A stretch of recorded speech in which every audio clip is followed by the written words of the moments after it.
CBI మాజీ JD Lakshminarayana కొత్త పార్టీని ప్రకటించారు. ఆయన పార్టీ పేరు జై భారత్ నేషనల్ పార్టీ. అయితే జేడీ కొత్త పార్టీని ప్రకటించడంపై ప్రజాశాంతి పార్టీ అధినేత కేఏ పాల్ సంచలన వ్యాఖ్యలు చేశాడు. ఇది ఒక చీకటి రోజుగా భావిస్తున్నానని అన్నారు.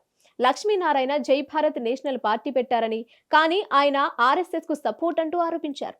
అంతేకాదు 100 కోట్లకు 1000 కోట్లకు అమ్ముడు పోవడమా అంటూ విమర్శలు చేశారు.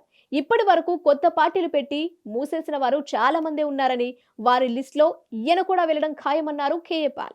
జేడీబీవీ లక్ష్మీనారాయణ ఈ కొత్త పార్టీ అనేది ఆర్ఎస్ఎస్ ఆధ్వర్యంలోనే పెడుతున్నారని, వారి సపోర్ట్ ఎంతో ఉందని చెప్పుకొచ్చారు. పార్టీ కోసం జేడీ తనను 1000 కోట్లు అడిగాడని ఆరోపించారు. కాగా లోక్ సత్తా స్థాపించిన జయప్రకాష్ నారాయణ కంటే జేడీ ఏమైనా గొప్పవాడా అని వ్యాఖ్యానించారు. ఎవరు 1000 కోట్లిస్తే వారి కోసం పార్టీ పెడతారా అని ప్రశ్నించారు. మొదట్లో జేడీ తనకు మద్దతిస్తానని చెప్పారని, ఇప్పుడేమో పార్టీ పెడుతున్నారని జేడీ తీరుపై అసంతృప్తి వ్యక్తం చేశారు. It's a dark day. ఇది ఒక చీకటి రోజుగా నేను గుర్తిస్తున్నాను. JD Lakshminarayana retired IPS officer. నాకెంత క్లోజో మీ అందరికీ తెలుసు. అనేక సార్లు వచ్చారు వైజాగ్ ఆఫీస్కి, హైదరాబాద్ ఆఫీస్కి, ప్రెస్ మీటింగ్లకి, సమిట్స్కి, అన్నిటికీ. ఆయన ఎక్కడుంటారో నాకు తెలియదు. అలాంటిది ఈరోజు జై భారత్ అనే పార్టీ పెట్టారు.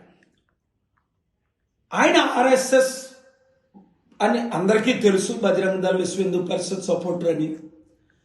కానీ ఒక పార్టీ పెడతారు అని ఎవరు ఊహించలేదు. ఎందుకంటే అనేక సార్లు ప్రజాశాంతి పార్టీలో చేరుతానని, అంతేకాకుండా పాలుగారు మీకు నేను విశాఖపట్నంలో ఎంపీగా మద్దతు ఇస్తాను, మీరు వస్తేనే గద్దరన్న చెప్పినట్లు అభివృద్ధి జరుగుతుంది, అప్పులు తీరుతాయి, స్టీల్ ప్లాంట్ బాగుపడుతుంది అన్న మాటలన్నీ మీరు విన్నారు అన్ని ఛానల్లో.